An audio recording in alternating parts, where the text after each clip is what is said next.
Eguerdión, buenos días a todos. Good morning, ladies and gentlemen. Es realmente un verdadero placer para mí presentaros hoy aquí al profesor Sánchez Ron, catedrático de Historia de la Ciencia de la Universidad Autónoma de Madrid. Tengo que confesaros de todas formas que yo no conozco personalmente demasiado a Sánchez Ron, salvo algunos saludos aquí y allá. Entonces va de antemano que yo no les puedo contar ni chistes divertidos ni anécdotas muy personales sobre Sánchez Ron. Sin embargo, soy de los que creen que es una buena forma de buscar nuevos amigos es mirar en los libros y leer en los libros. Y en ese sentido, quizás podría decir yo que soy un amigo o que considero un amigo a Sánchez Ron, porque en los libros siempre se encuentra gente con las que compartir ideas y opiniones, y además suelen ser amigos que rara vez te decepcionan. Yo comparto plenamente lo que yo pienso que es la idea general que subyace en todos los trabajos de José Manuel Sánchez Ron, y es la idea, en mi opinión, mi modesta opinión, de que la historia de la humanidad no puede contarse y mucho menos explicarse al margen del desarrollo de las ideas científicas. Esto es particularmente evidente en el siglo XX, tal como nos describe magistralmente el profesor Sánchez Ron en un libro que se publicó justo a final del siglo XX, que es El siglo de la ciencia, y que recibió el premio de ensayo en Humanidades José Ortega y Gasset.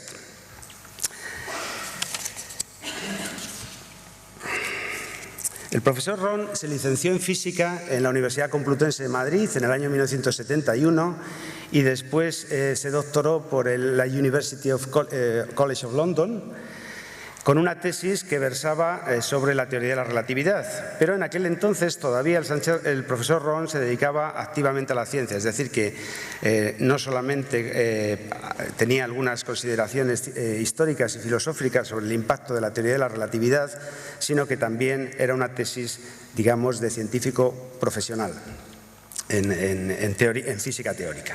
Después, poco a poco, se fue moviendo hacia el campo de la historia de la ciencia y desde entonces ha publicado más de 20 libros que yo conozca en estos campos, así como numerosos artículos, no solamente quizás en revistas o en periódicos, que son los más conocidos, sino también, por supuesto, en revistas especializadas sobre el campo. Su especialidad es el siglo XX y XIX y XX, el desarrollo de las ideas en física en el siglo XIX y XX, y sobre todo, una cosa que es, desde mi punto de vista, muy importante, cuál fue el impacto socioeconómico de esa actividad, de ese desarrollo de esas ideas. En sus artículos muchos de ellos tratan repetidamente el tema de cómo la teoría de la relatividad en particular fue aceptada o recibida no solamente por la sociedad en general, sino también, y más importante, por la comunidad científica, y cómo algunos científicos de mucha talla, pero considerados ahora de la vieja guardia, tuvieron graves problemas, como Larmor, en aceptar y en contrastar los éxitos de la teoría general de la relatividad.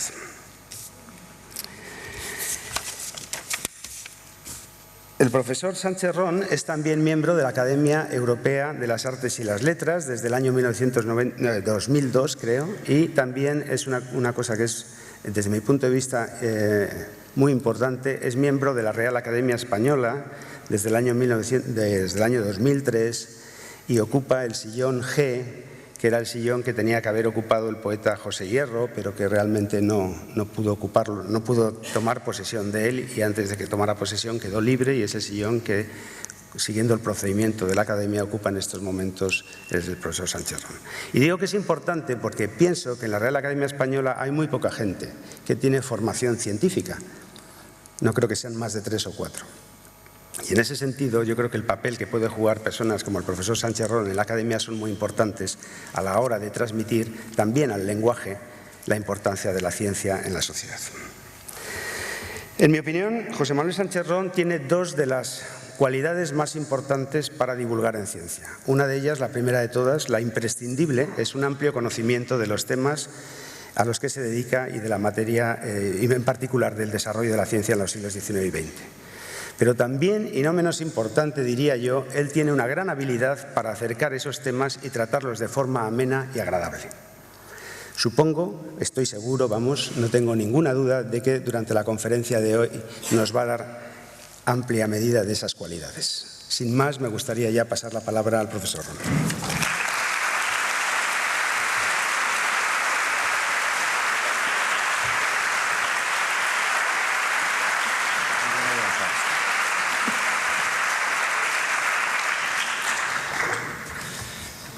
Bueno, muchas gracias en primer lugar. Siempre las presentaciones que le hacen a uno pues siente que son más elogiosas de lo que se merece. Antes de empezar con el tema que se me ha sido asignado, y yo creo que fue finalmente una sabia decisión, me resistí, pero ni el profesor Galindo ni el profesor Echenique me dejaron escaparme, ¿no? Quiero, como otros de mis compañeros aquí, decir cuán agradecido y honrado estoy por la oportunidad que se me da.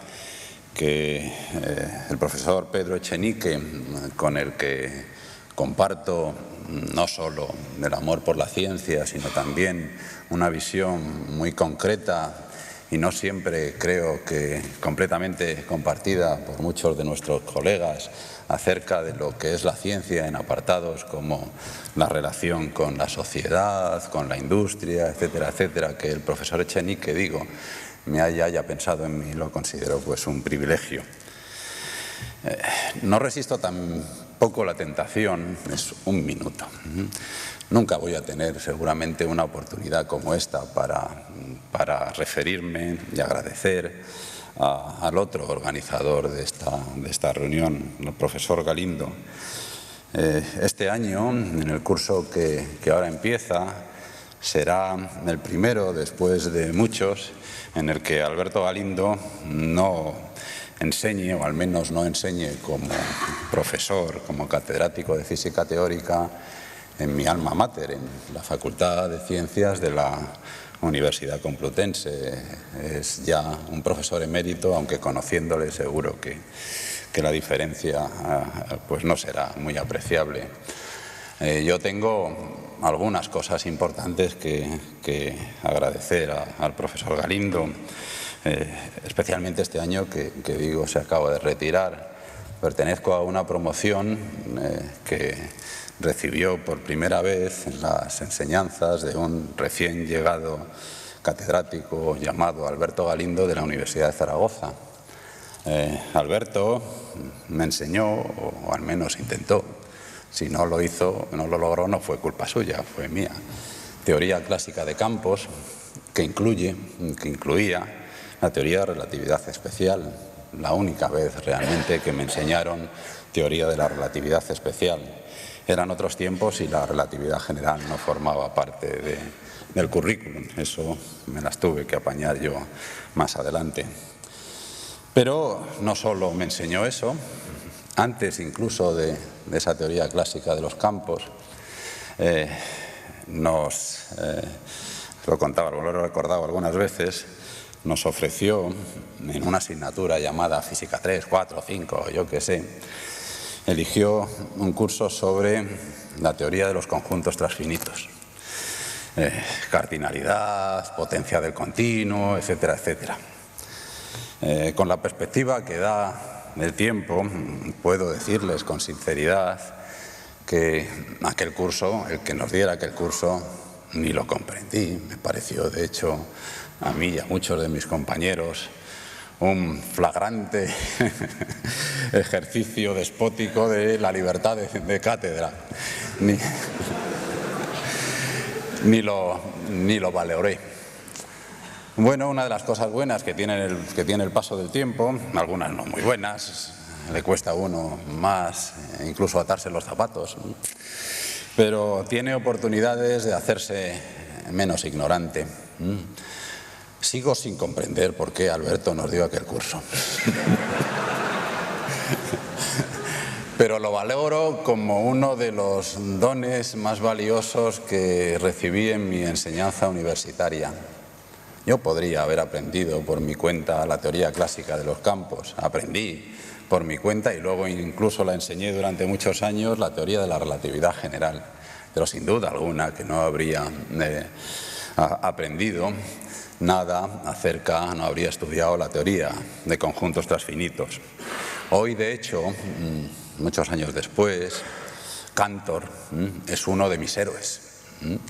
De hecho, como anécdota, les diré que en las próximas semanas saldrán los 3 primeros tomos de una colección que yo dirijo sobre clásicos de la ciencia y la tecnología. Los 3 primeros tomos están dedicados a Claude Bernard, en Introducción al estudio de la medicina experimental, Laplace y Cantor, con su artículo principal sobre los conjuntos transfinitos y también la correspondencia con Hilbert y Dedekind.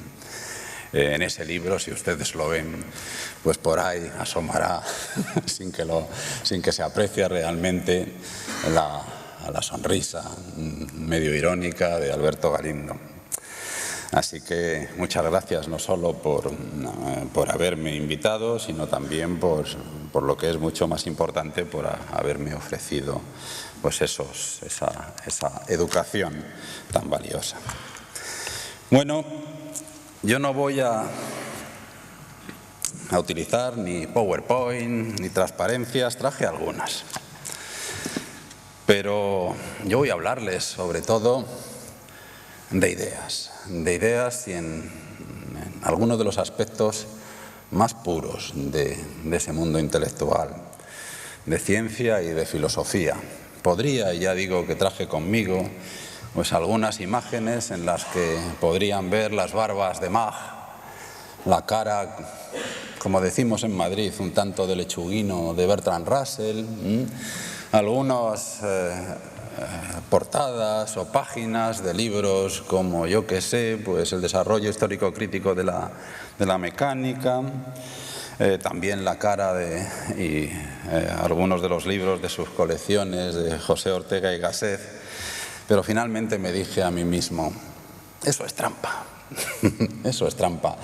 Vas a tratar de esconder pues tu poca habilidad con esas imágenes. Claro, en todos los casos de los compañeros que me han precedido estaban justificadas. Si yo tuviera que hablar pudiera de alguna manera relacionar mi conferencia con las galaxias, como Rafael Rebolo, si yo pudiera tener ocasión razonablemente de ofrecer esa imagen maravillosa que ayer creo que el profesor Hewitt nos ofreció de la nebulosa del Cangrejo, se las metería a ustedes una y otra vez. O si tuviera que hablar del efecto fotoeléctrico o incluso de la humilde ecuación de difusión, aquí estarían, pero no es mi caso. De manera que entiendan lo que a continuación viene como un mano a mano con la palabra. Einstein y la filosofía del siglo XX, o mejor, aunque es lo mismo, Einstein, la filosofía y la filosofía del siglo XX. Ese es el tema de mi charla. No siempre las grandes contribuciones científicas tienen dimensiones filosóficas. Esto es, utilizan a la filosofía en su génesis o, recíprocamente, influyen en la filosofía una vez instaladas en el corpus científico.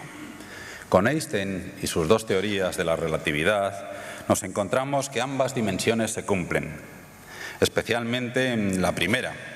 Einstein, se benefició de consideraciones filosóficas para establecer sus teorías de la relatividad, especialmente la primera, la especial, y esas mismas teorías influyeron en el desarrollo de la filosofía del siglo XX, sobre todo de la primera mitad de aquella centuria.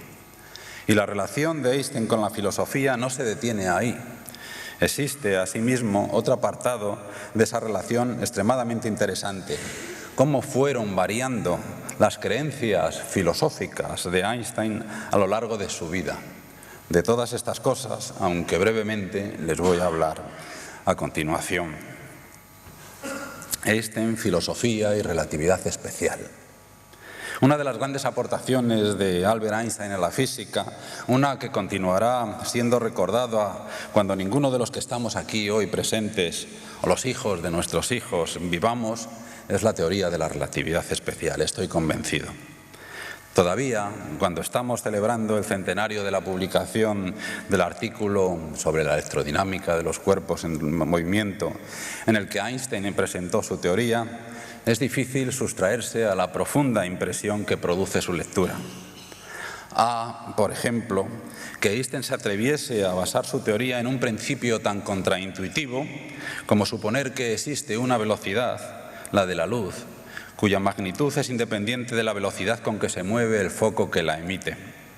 Maravilla, asimismo, la forma basada en procedimientos operacionales, como el joven Albert definía las medidas de tiempo y espacio de cualquier observador instalado en un sistema inercial, y cómo de tales procedimientos extraía consecuencias que mostraban la relatividad de espacio y tiempo, que energía y masa son equivalentes.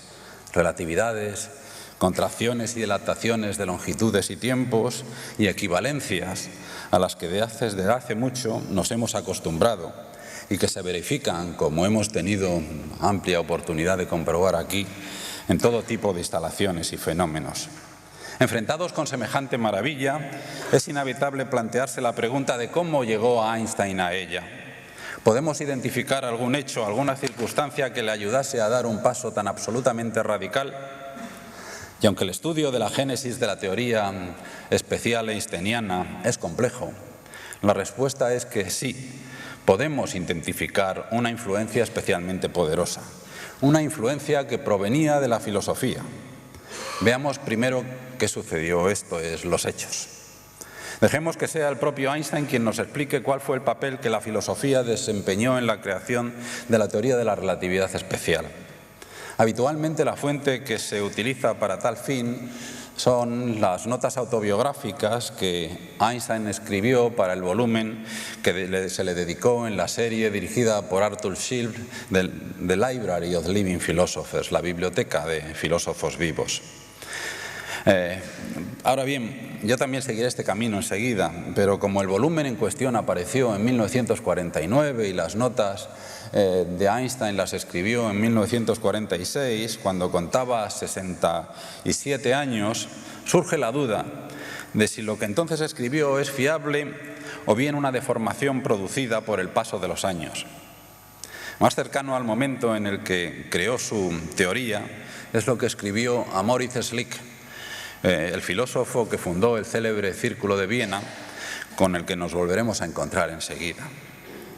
En una carta que Einstein dirigió desde Berlín el 14 de diciembre de 1915, es decir, la formulación final es el 25 de noviembre de 1915 de aquel año. Una carta que Einstein entonces dirigió a Schlick, entonces Privatdozent de filosofía en la Universidad de Rostock, y en la que comentaba un artículo que Schlick había publicado sobre el significado filosófico de la teoría de la relatividad, leemos: su presentación de que la teoría de la relatividad se sugiere en el positivismo, aunque sin que la requiera necesariamente, es muy correcta. En esto también vio usted correctamente que esta línea de pensamiento tuvo una gran influencia en mis esfuerzos, y más concretamente Ernst Mach e incluso Hume, cuyo tratado de la naturaleza humana había estudiado con avidez y con admiración poco antes de descubrir la teoría de la relatividad. David Hume, el filósofo escocés que en el siglo XVIII llevó a su culminación el denominado empirismo británico, realizando aportaciones fundamentales a la teoría del conocimiento y a la filosofía moral, y cuya obra más conocida es ese Tratado de la naturaleza humana, y el físico austríaco Ernst Mach, muchos los conocemos se conoce más por los valores Mach 1 o Mach 1, 2, 3, al que muchos consideran Mach erróneamente más un filósofo que un científico, fueron, como vemos, las principales fuentes filosóficas de las que bebió el joven Albert. En las notas autobiográficas, ahora ya sí, Einstein detalló en qué consistió la influencia que recibió de Hume y Mach, y lo hizo inmediatamente después de referirse al famoso experimento mental sobre qué vería si corriese detrás de un rayo de luz con la velocidad de la luz en el vacío. En teoría, según la mentalidad newtoniana, tendría que haber una onda helada, puesto que corre a la misma velocidad. A Einstein esa conclusión le parecía errónea, incluso repugnante, y así lo manifestaba. Y así manifestaba en esas notas autobiográficas que en esta paradoja, la de la velocidad de la luz, se contiene ya el germen de la teoría especial de la relatividad, tras lo cual añadía: naturalmente, hoy nadie ignora que todos los intentos de aclarar satisfactoriamente esa paradoja estaban condenados al fracaso, mientras el axioma del carácter absoluto del tiempo o de la simultaneidad siguiera anclado inadvertidamente en el inconsciente. El identificar claramente este axioma y su arbitrariedad representa ya en realidad la solución del problema. En mi caso, el pensamiento crítico que hacía falta para descubrir este punto central lo fomentó especial y decisivamente la lectura de los escritos filosóficos de David Hume y Ernst Mach. Comprender cuál es la naturaleza, la auténtica naturaleza del tiempo y no la del espacio, en la física fue efectivamente uno de los grandes problemas con los que tuvo que enfrentarse Einstein para resolver el problema con el que se enfrentó cuando el siglo XX no hacía sino comenzar su andadura. Un problema que se puede caracterizar de varias formas, aunque la más común sea decir simplemente que se trataba de cómo armonizar la mecánica cuyos fundamentos había establecido en 1687 Isaac Newton en ese libro inmortal, Principios matemáticos de la filosofía natural, cómo armonizar la mecánica newtoniana y la electrodinámica de Maxwell. Ahora bien, en lo que al tiempo se refiere, la posición de Newton no ofrecía dudas. Leo de los Principia: el tiempo absoluto, verdadero y matemático, es en sí, por su naturaleza y sin relación a algo externo, absoluto, verdadero y matemático en sí, y por su naturaleza y sin relación a algo externo, fluye uniformemente y por otro nombre se llama duración. Esto se lee en las primeras líneas en las primeras definiciones de los Principia. Está claro, en consecuencia, que revisar la naturaleza del tiempo era una cuestión íntimamente vinculada a la de analizar la validez de la mecánica newtoniana. Un libro de Mach fue especialmente importante para Einstein en el sentido de comprender que era necesario ir más allá del tiempo absoluto y de la mecánica newtoniana. El libro es Desarrollo histórico-crítico de la mecánica y se publicó en 1883. Podemos comprender que así fue, queda claro también en las notas autobiográficas einsteinianas en las que se lee. No debe extrañarnos que prácticamente todos los físicos del siglo pasado, el XIX, vieran en la mecánica clásica una base firme y definitiva de la física entera e inclusive de toda la ciencia natural, ni tampoco que intentaran una y otra vez basar también en la mecánica la teoría de Maxwell del electromagnetismo, que poco a poco iba imponiéndose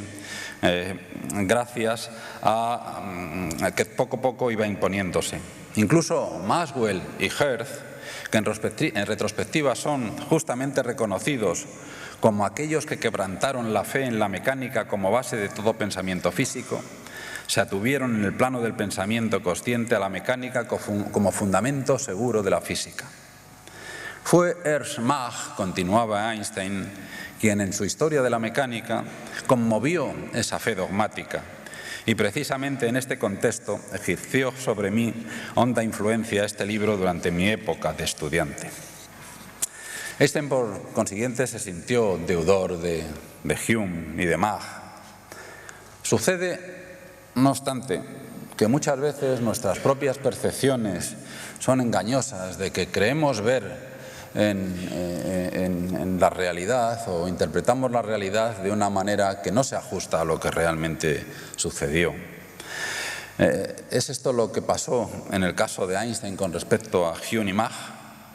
No parece que se diese tal deformación intelectual en este caso Como se puede comprobar, y yo les animo a ustedes, sin más que leer esos dos clásicos de la filosofía que Einstein mencionó, el Tratado de la Naturaleza Humana o el Desarrollo Histórico-Crítico de la Mecánica, unos pocos ejemplos, unas pocas frases, por ejemplo, en el libro de Hume: de igual modo que de la disposición de los objetos visibles y tangibles recibimos la idea de espacio, formamos la del tiempo en base a la sucesión de ideas e impresiones.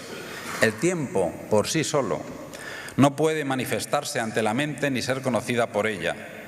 Allí donde no tengamos percepciones sucesivas, no tendremos noción del espacio, aunque haya una sucesión real en los objetos. Lean ustedes la primera parte, la parte cinemática del artículo de 1905 de Einstein sobre la electrodinámica de los cuerpos en movimiento, en el que, como decía antes, establece de una manera operacional qué quiere decir medir tiempos y la simultaneidad para observadores situados en diferentes sistemas de referencia.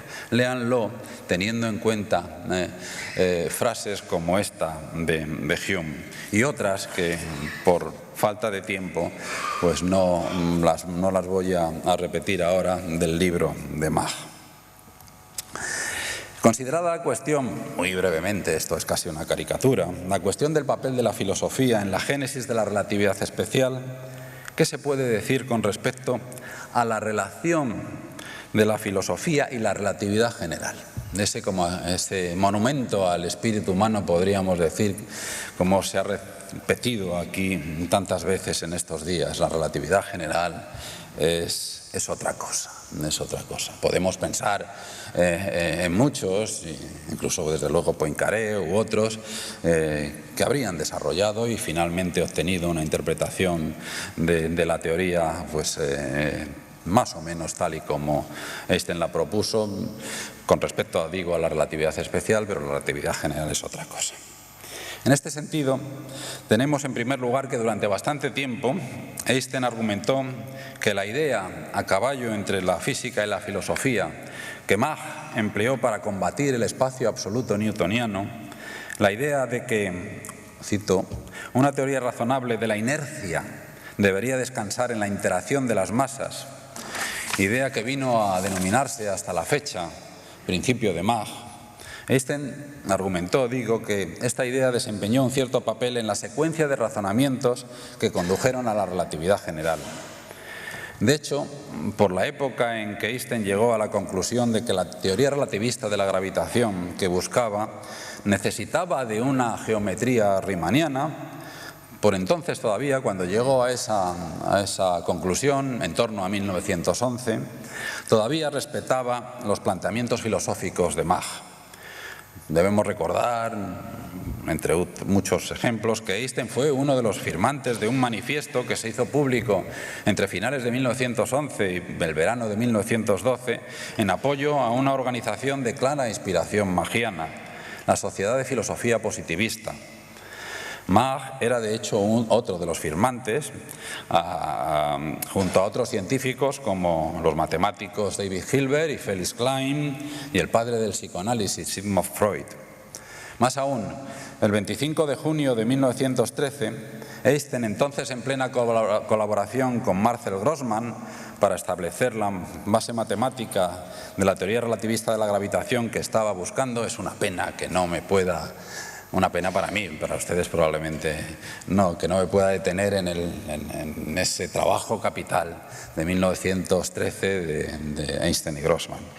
Entonces en junio del 13, Einstein escribía al propio Mach. Probablemente haya recibido usted recientemente mi nueva publicación sobre la relatividad y gravitación, que por fin terminé después de un trabajo inacabable y penosas dudas. Creía que estaba cerca, pero... quedaban todavía 2 años agotadores. El próximo año, continuaba, se verá en el eclipse solar si los rayos de luz son curvados por el Sol. O, en otras palabras, si la suposición básica y fundamental de la equivalencia entre la aceleración de un sistema de referencia y un campo gravitacional, el principio de equivalencia del que se nos ha hablado aquí, es realmente válida. Si es así, terminaba, sus inspiradas investigaciones sobre los fundamentos de la mecánica recibirán, a pesar de las injustas críticas de Max Planck, una espléndida confirmación, ya que es una consecuencia necesaria de mi teoría, esa protorrelatividad general que entonces estaba proponiendo, el que la inercia tiene su origen en una especie de interacción mutua entre cuerpos, totalmente en el sentido de su crítica al experimento del cubo de Newton. El entusiasmo de Einstein por Mach todavía duraba en 1916. Esto es después de haber llegado ya a la formulación final de la relatividad general. El 19 de febrero de aquel mismo año, 1916, Mach fallecía y en el obituario que Einstein preparó sobre él escribía: no es improbable que Mach hubiera llegado a la teoría de la relatividad si cuando su mente estaba todavía joven y fresca, la cuestión de la constancia de la velocidad hubiese atraído a los físicos. Pronto, no obstante, ese entusiasmo desapareció.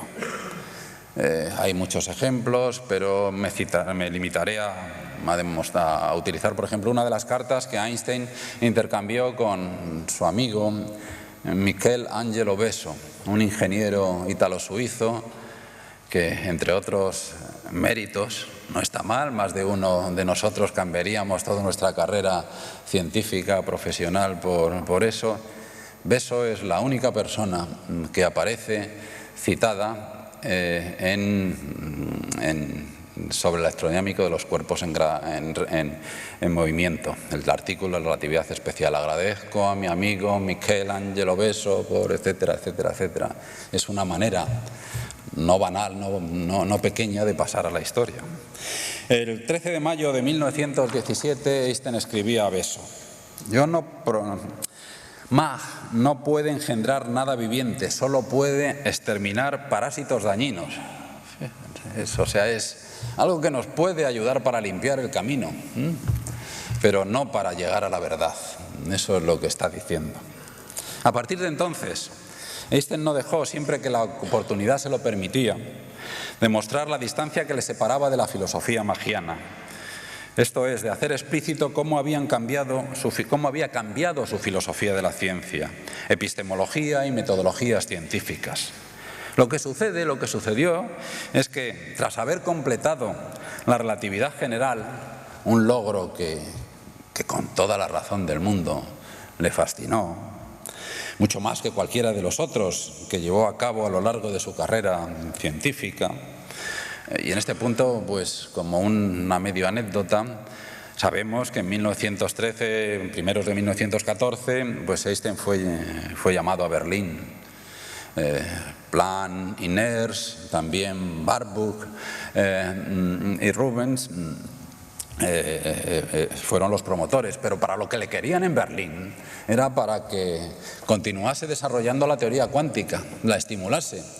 Y Einstein les traicionó completamente, porque en Berlín y los años sucesivos, salvo algunas y desde luego bastante importantes contribuciones, a lo que se dedicó fue a construir una teoría relativista de la gravitación. Era una parte. Estaba diciendo que lo que le fascinó. Y entonces, reflexionando sobre la teoría de la relatividad general, Einstein se dio cuenta de que esa construcción teórica armonizaba mal con los principios magianos. Mach dice: solo podemos utilizar en nuestras teorías científicas aquello que los sentidos nos suministren.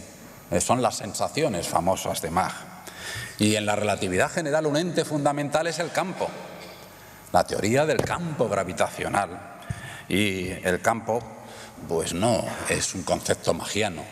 No se puede medir a la manera hay infinitos lugares en donde está definido, y solo lo podemos medir indirectamente poniendo algo, una masa, si es el caso del campo electromagnético, un electrón, etcétera, etcétera.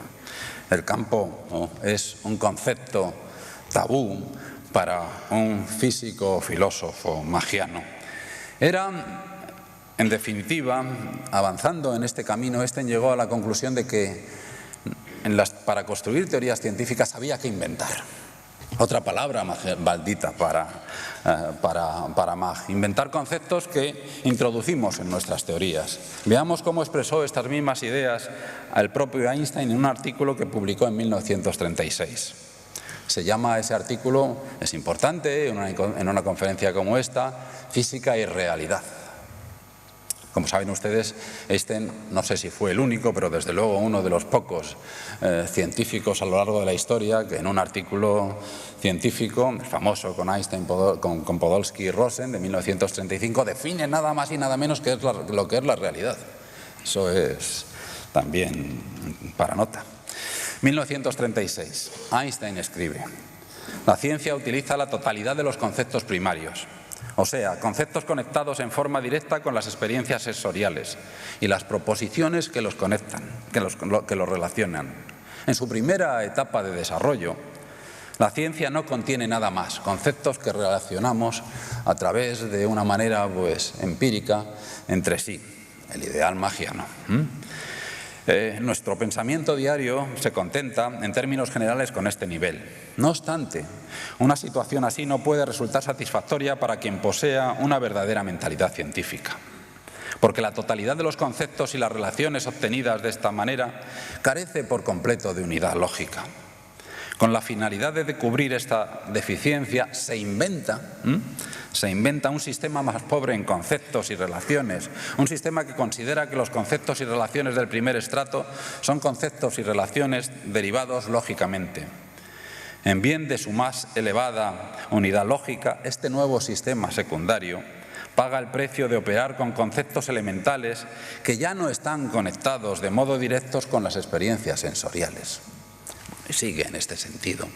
Y lo que hizo en la relatividad especial es todo lo contrario. En ese sentido debemos comprender que Einstein entendiese la relatividad general como algo más que una teoría de la gravitación. Es ir más allá de la relatividad especial, en la que se limitó de una manera magistral, maravillosa, en esa primera parte cinemática, a relacionar conceptos entre sí de una manera operativa. Hay más ejemplos y no resisto mencionar una famosa conferencia que Einstein pronunció en Oxford, la Herbert Spencer Lecture de 1933, 10 de junio de 1933. Fíjense lo que dijo allí, lo que escribió allí. Si es verdad que la base matemática de la física teórica no puede ser extraída de la experiencia y debe ser inventada con libertad, podemos esperar que alguna vez hallemos el camino correcto. Sin ninguna vacilación responderé que, según mi opinión, existe un camino correcto y que nosotros somos capaces de hallarlo. Hasta el momento presente, nuestra experiencia nos autoriza a creer que la naturaleza es la realización de las ideas matemáticas más simples que se puede concebir. Estoy convencido de que por medio de construcciones matemáticas podemos descubrir los conceptos y las leyes que los conectan entre sí. Por medio de construcciones matemáticas, que son los fenómenos que proponen. La experiencia puede sugerir los conceptos matemáticos apropiados, pero estos, sin duda ninguna, no pueden ser deducidos de ella. Por supuesto que la experiencia retiene su cualidad de último criterio, de criterio último de la utilidad física de una construcción matemática. Einstein nunca violó yo creo que es el más sagrado de las normas del comportamiento científico. Tú puedes inventar lo que quieras, pero al final, muchacho, mira lo que la naturaleza te dice. Eso, Einstein nunca cambió ese precepto. Pero añadía, pero el principio creativo resiste en la matemática. Por tanto, en cierto sentido, considero que el pensamiento puro puede captar la realidad tal como los antiguos habían soñado. Fíjense ustedes, estoy seguro que Mach se removió de su tumba, diciendo: traidor, canalla, ¿qué haces? ¿Qué dices? Y el joven Einstein, el de 1905, se habría comportado, habría sentido de forma similar. Esto es muy importante. La filosofía de Einstein cambió completamente. Hay una anécdota que es algo más que una anécdota en este sentido. Cuando Werner Heisenberg, poco después de desarrollar en 1925 su mecánica de matrices, pues fue a hablar con el viejo, el gran hombre, Albert Einstein. Y le explicó pues la mecánica, la primera versión de mecánica cuántica, la mecánica de matrices, diciéndole: maestro, yo esto tal y cual, y Einstein poco más o menos que basura, esto no es lo que... Y entonces Heisenberg: pero maestro, si lo que yo he hecho aquí es seguir su receta. Usted en 1905 nos dijo: debemos construir nuestras teorías utilizando solo conceptos separacionales, y en mis series de Fourier los coeficientes estos son lo que observamos, las probabilidades de transición entre niveles atómicos. Einstein, con otras palabras, pero lo que le dijo es: un buen chiste no se repite dos veces. Fue por consiguiente la teoría de la relatividad general la que tenemos que comprender, entender también, situar esto en el contexto. Por entonces, desde hacía años, Einstein estaba trabajando en teorías de campo unificado, un tema que merecería también pues, el desarrollarlo de por sí mismo. Yo ahí sí que habría traído algunas imágenes para que vean ustedes, podrían ver, por ejemplo, en la mayoría de los artículos son páginas y páginas de fórmulas. Einstein ya no tenía una guía heurística para, más que la matemática, para seguir en su búsqueda de una teoría de campo unificado. No podía escribir un artículo como aquel otro fundamental de 1905 sobre un punto de vista heurístico acerca de la producción y la transformación de la luz, el artículo del efecto fotoeléctrico. Bien, estaba diciendo que la teoría de la relatividad general es la que hizo que Einstein modificase sus planteamientos filosóficos con el fin de acomodar a estos a los contenidos de su nueva teoría. La ciencia manda, y si hay que cambiar la filosofía, se cambia la filosofía. En este sentido, el título del libro de Arthur Schilf, Einstein, Philosopher Scientist, Einstein, filósofo científico, es erróneo. Debía haberse titulado Albert Einstein, Scientist, Philosopher, porque para él era primero la ciencia y luego venía pues como una reflexión la filosofía. Y en este sentido es la cita que les voy a leer, que también aparece en ese volumen, pero no en las notas autobiográficas, sino al final del volumen, en las contestaciones que Einstein dedicó a todos aquellos que habían escrito en ese mismo libro. El científico, manifestó allí Einstein, debe aparecer al epistemólogo sistemático como un tipo de oportunista, poco escrupuloso. Aparece como realista en tanto que busca describir un mundo independiente de los actos de percepción, como un idealista en tanto que considera los conceptos y teorías como invenciones libres del espíritu humano, no derivables lógicamente de lo que nos es dado empíricamente. Puede aparecer también como positivista, en tanto que considera sus conceptos y teorías justificadas solamente en la medida en que suministran una representación lógica de relaciones entre experiencias sensoriales. Puede aparecer incluso como un platonista o un pitagórico, en tanto que considera el punto de vista de la simplicidad lógica como una herramienta efectiva e indispensable de su investigación. Y efectivamente, yo creo que el científico, el que quiere ver cómo realmente se comporta la naturaleza, no como a él o a nosotros nos gustaría que se comportase la naturaleza, ese científico es un oportunista desde el punto de vista de la filosofía. Bien, en cuarto de hora que me queda y establecido este punto, pues voy a referirme más brevemente de lo que tenía pensado, pero creo que todo esto, los textos se ofrecerán luego a ustedes, a la influencia de las teorías de la relatividad especial en la filosofía del siglo XX. Por los alrededores de 1922, y con Moritz Schlick, al que ya me he referido como cabeza visible, se agruparon bajo la denominación de Círculo de Viena filósofos y científicos con preocupaciones filosóficas, como Herr Feil, Hans Hahn, Philipp Frank, Kurt Gödel, Viktor Kraft, Otto Neurath o Fried Weissmann.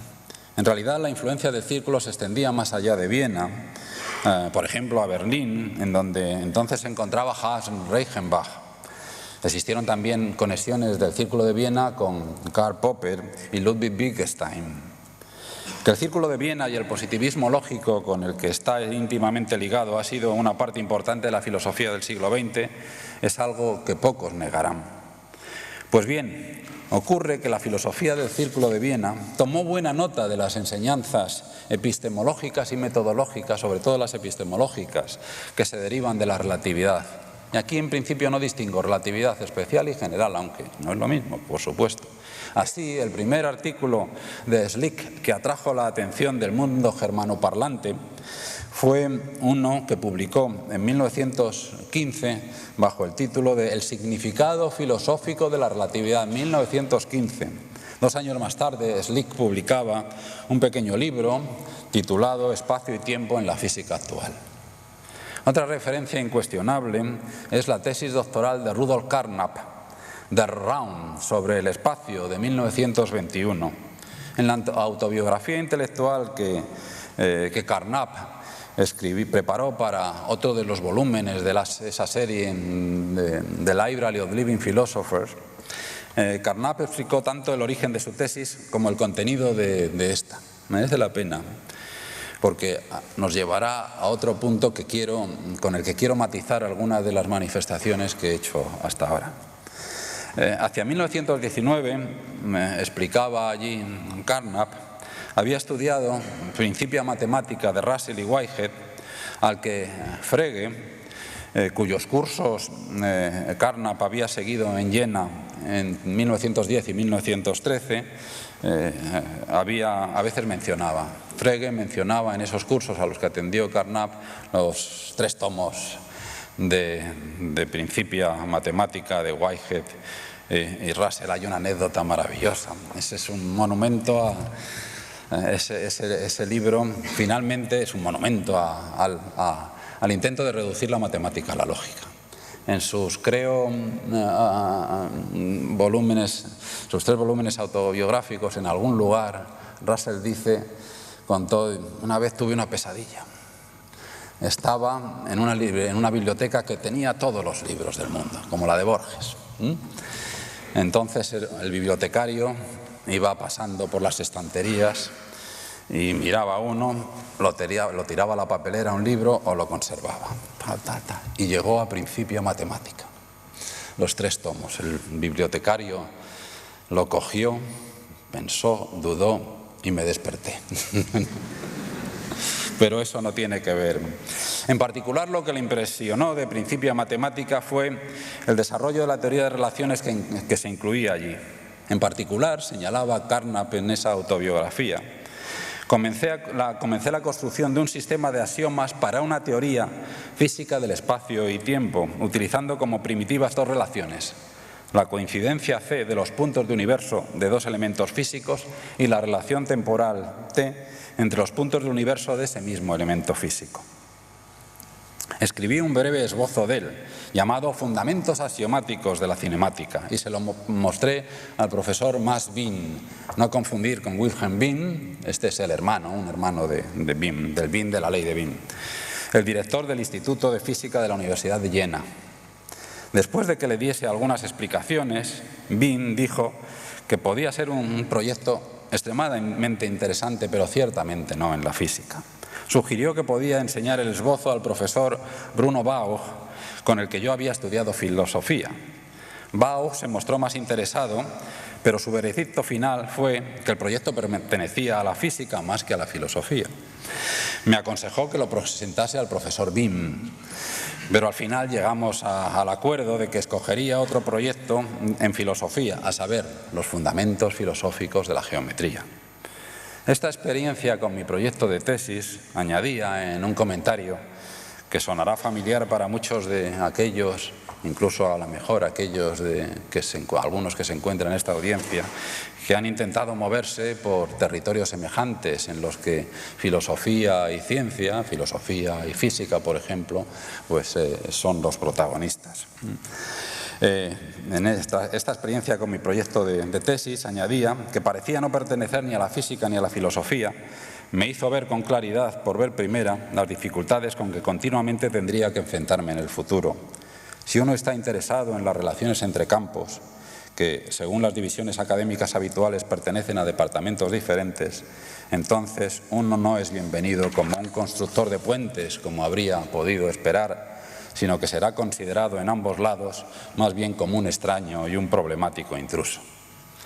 Sobre su tesis doctoral, Carnap, bueno, pues no tengo tiempo nada más que para señalarle unas cositas. Es sobre el espacio, recuerden el título. Pero ¿qué tipo de espacio es el que trata ahí? Carnap dedica fundamentalmente su tesis a hablarnos de cosas como el espacio intuitivo, el espacio fisiológico, no realmente en la tradición del espacio y el tiempo como nosotros reconstruimos en la tradición einsteiniana.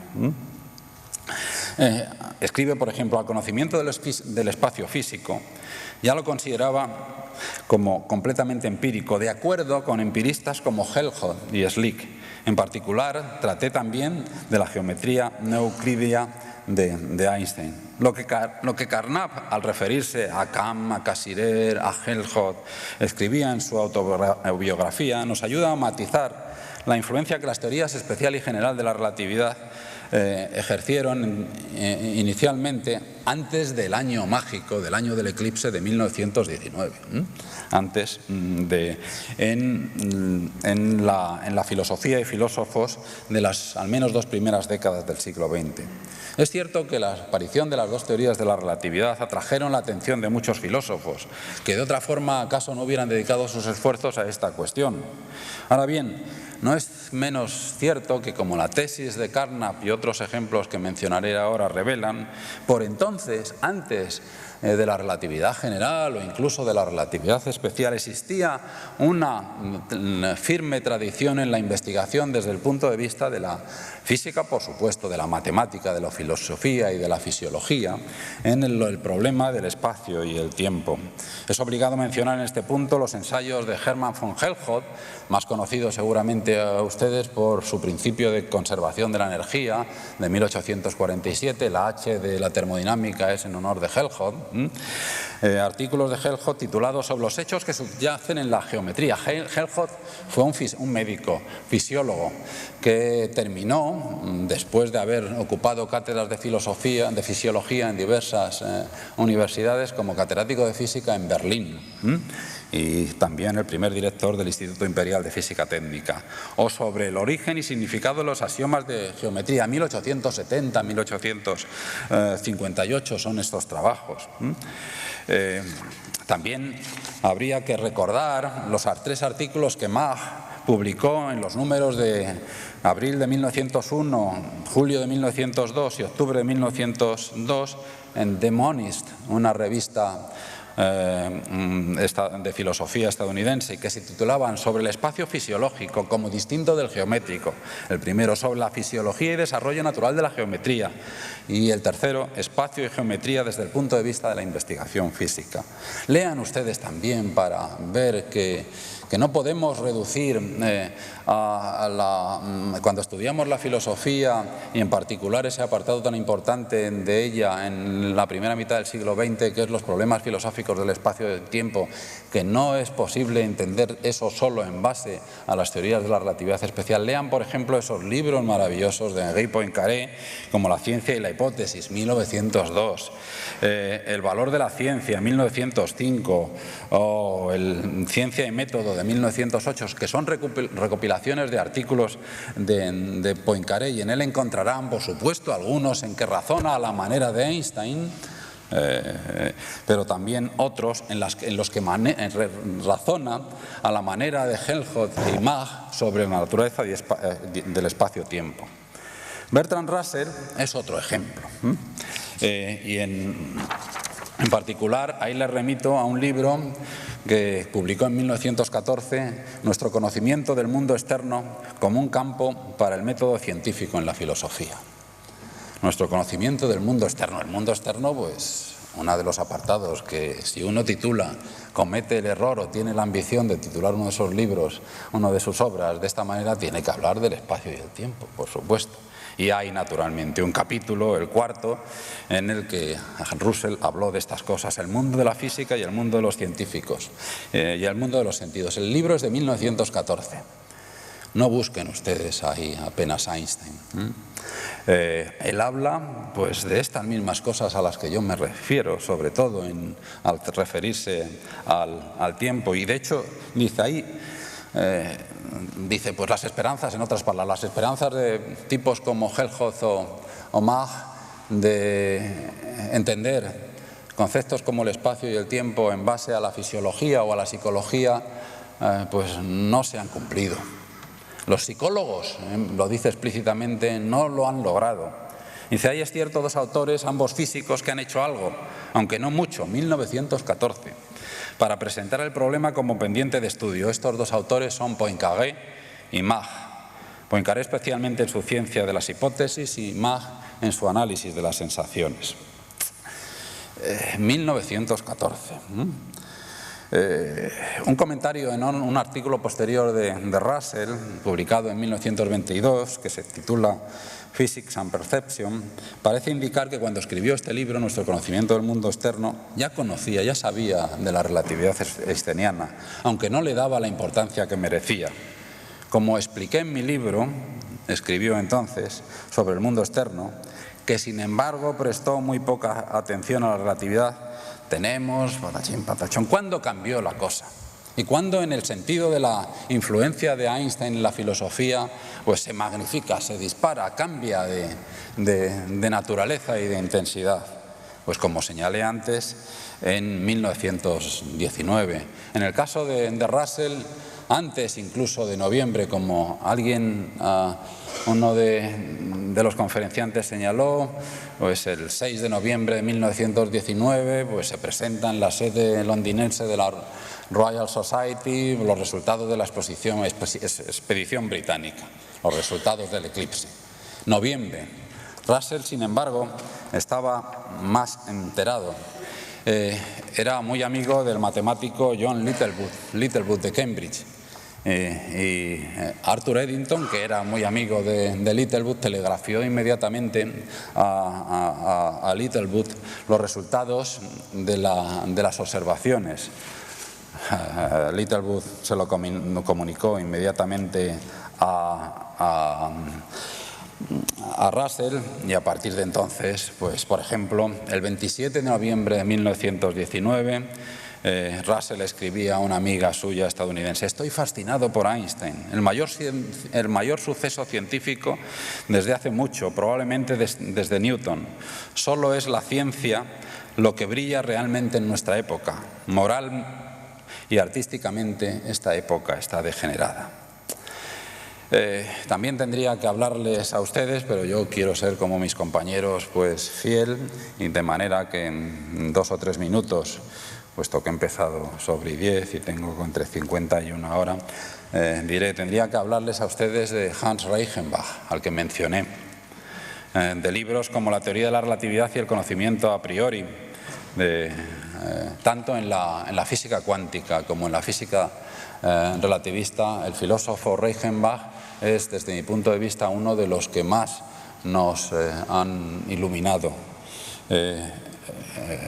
Recordando los comienzos de su carrera, Reichenbach escribió en 1932: en mi tiempo libre, los alrededores de 1918, estudié la teoría de la relatividad. Asistí a las clases de Einstein en la Universidad de Berlín. Debía ser una de las pocas clases que dio Einstein en Berlín en su vida. La teoría de la relatividad me impresionó inmensamente y me llevó a un conflicto con la filosofía de Kant. La crítica de Einstein al problema del espacio-tiempo me hizo darme cuenta de que el concepto de a priori de Kant no se puede mantener. Otro ejemplo de un filósofo muy especialmente conocido es Karl Popper.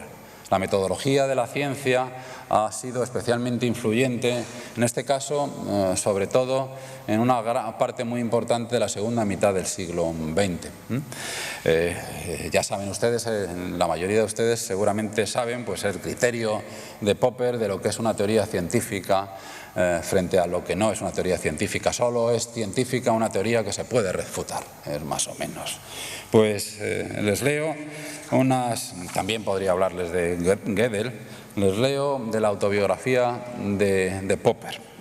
Volviendo la vista hacia aquel año, 1919, nuevo 1919, me maravilla el que en un periodo tan corto le pueda ocurrir tanto al desarrollo intelectual de uno, puesto que fue en aquella época cuando supe acerca de Einstein. Y esto llegó a ser una influencia dominante en mi pensamiento. A la larga, tal vez la influencia más importante de todas. Un amigo suyo, Max Elstein, me llamó la atención ante el hecho de que el mismo Einstein consideraba como uno de los principales argumentos en favor de su teoría de la relatividad general el que condujese a la de Newton como una aproximación muy buena. También el que Einstein, aunque convencido de que su teoría era una aproximación mejor que la de Newton, esta frase no la dejen ustedes pasar, y es verdad, podríamos utilizarla, la considerase como meramente un paso hacia una teoría más general. Sin duda alguna, Einstein, continuaba Popper, tenía todo esto y especialmente su propia teoría en mente cuando en otro contexto escribió: no podría existir mejor destino para una teoría física que el que señalase el camino hacia una teoría más amplia, en la que continuase viviendo como un caso límite. Pero lo que más me impresionó fue su clara afirmación, la afirmación de Einstein, en el sentido de que consideraría su teoría insostenible si no pasase ciertas pruebas. Así escribió: por ejemplo, si el desplazamiento hacia el rojo de las líneas espectrales debido al potencial gravitacional no existiese, entonces no se podría seguir manteniendo la teoría de la relatividad general. Manifestaciones que hizo Einstein como esta ponen en duda esas, sin duda, divertidas manifestaciones que Einstein dijo o dicen que dijo sobre qué peor para los hechos. Einstein fue siempre un físico lo suficientemente bueno para saber que los hechos, aunque su lectura es problemática, son siempre el juez último y definitivo. Aquí teníamos, continuaba Popper, una actitud radicalmente diferente de la dogmática de Marx, Freud y Adler, y aún más de los seguidores de estos. Einstein estaba buscando experimentos cruciales. Esta, sentí entonces, es la verdadera actitud científica, radicalmente diferente de la actitud dogmática que constantemente anunciaba el hallazgo de verificaciones. Así es como llegué hacia finales de 1919 ya no sigo leyendo, pues la base de su metodología de la ciencia, que en realidad estaba implícita en esas manifestaciones de Einstein. Podría hablarles también, pero no tengo tiempo, de Bridgman, el físico premio Nobel, y el operacionalismo, y entre libros como yo les recomiendo que lo lean, todavía casi 90 años después, el libro The Logic of Modern Physics, la lógica de la física moderna de Bridgman, merece la pena leerlo. Y como ese libro lo escribe con unas consecuencias filosóficas muy importantes, mirando a Einstein. Podría también, y tenía intención por lo menos de en algún caso, hablarles de un tema del que no ha sido suficientemente explorado todavía: la recepción de las teorías de Einstein en diferentes comunidades filosóficas. En particular pensaba hablarles de la recepción de las teorías de Einstein entre los filósofos británicos en las primeras décadas del siglo XX. Una recepción que muestra dos cosas. En primer lugar, que antes de 1919-20 hay poca recepción. Hay alguna, pero no poca. Que a partir de, sobre todo en los años inmediatamente a 1919, hay una explosión. Esa es una característica. La segunda es que la mayor parte de los filósofos, no importa que fueran idealistas, positivistas, realistas, etcétera, etcétera, o sea, de posturas filosóficas en principio incompatibles entre sí, argumentaban de que la relatividad einsteiniana, favorece mis puntos de vista filosóficos.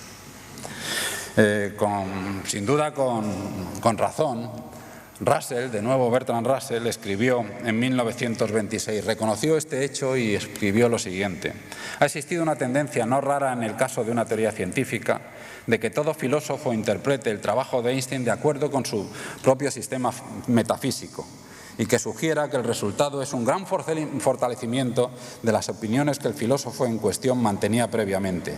Esto no puede ser, añadía Russell, cierto en todos los casos, y puede que no sea cierto en ninguno. Puede que no sea. También les iba a hablar, por último, de la filosofía de la relatividad en España y el caso de Russell.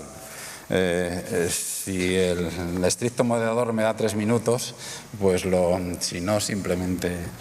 Bueno, hubo también en España una conexión relatividad-filosofía y estuvo protagonizada por el mejor filósofo español de la época y yo casi diría, no solo de entonces, sino hasta la fecha, José Ortega y Gasset. Es bien sabido que Ortega se relacionó, fue uno de los que más y mejor se relacionó con Einstein cuando este visitó Madrid del 1 al 11 de marzo de 1923. Fue uno de los guías en la visita que hizo a Toledo, y luego presentó la conferencia que Einstein dictó en la residencia de estudiantes el día 9. Pero Ortega ya había manifestado su interés por la física einsteiniana antes. En 1922, por ejemplo, había acogido en una colección que dirigía el libro de divulgación de Max Born, La teoría de la relatividad de Einstein y sus fundamentos físicos, para el que compuso un prólogo Ortega en el que se lee: las ideas de Einstein llegan a nosotros ungidas por esa recomendación estelar. Es el Ortega que escribe.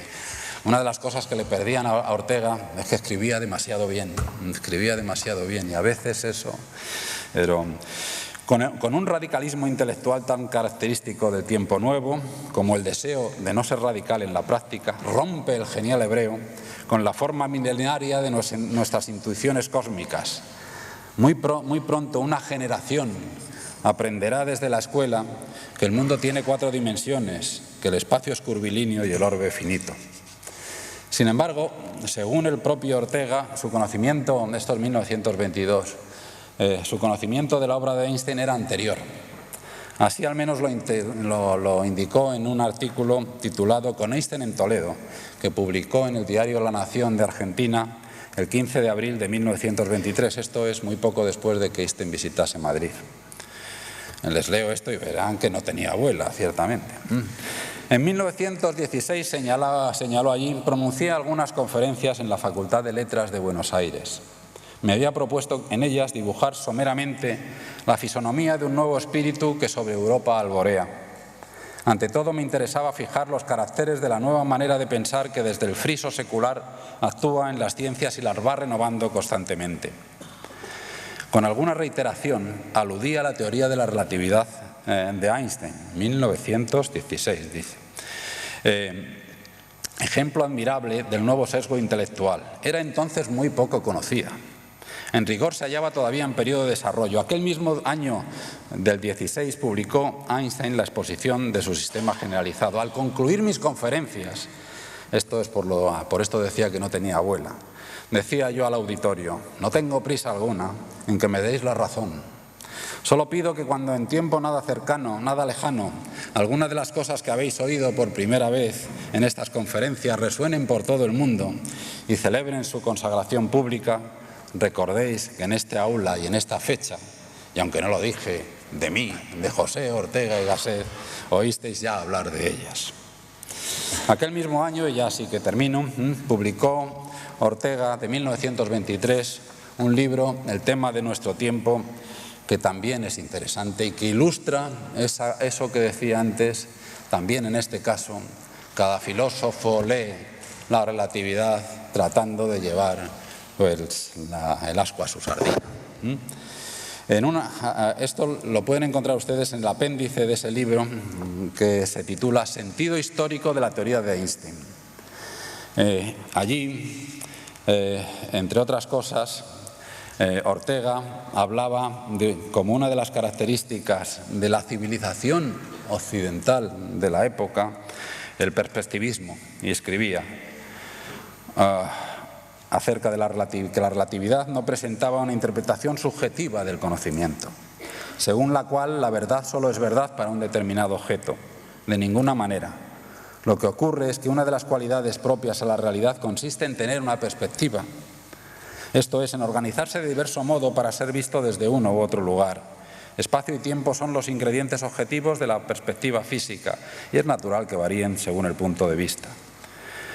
En la introducción del primer espectador añadía, aparecido en enero del 16, cuando aún no se había publicado nada sobre la teoría de la relatividad, exponía yo brevemente esta doctrina perspectivista, dándole una amplitud que trasciende de la física y abarca toda la realidad. Hago esta advertencia para mostrar hasta qué punto es un signo de los tiempos, pareja manera de pensar. Lo que nos estaba diciendo Ortega ahora es que existe una interpretación histórica de la realidad, en la que el zeitgeist, el espíritu de los tiempos, es la que dicta la historia, el devenir histórico, incluso las teorías científicas. Eso es lo que trataba, el uso que trataba Ortega de hacer. De nuevo, y para esa empresa, para esa visión histórica de la filosofía, las teorías einsteinianas, con su perspectivismo, con su absolutismo dentro del relativismo, constituían un magnífico instrumento. De nuevo, otro ejemplo que muestra cómo se utilizaba la física relativista einsteiniana en el mundo de la filosofía para promover posiciones filosóficas concretas. Tal vez por esto la ciencia se haya mostrado tan superior a la filosofía durante al menos los últimos siglos. Es menos maleable, esto es más sujeta, como diría Popper, a refutaciones. Pero desarrollar este argumento constituiría otra historia y yo ya me he extendido mucho. Solo me resta darle las gracias por su paciencia.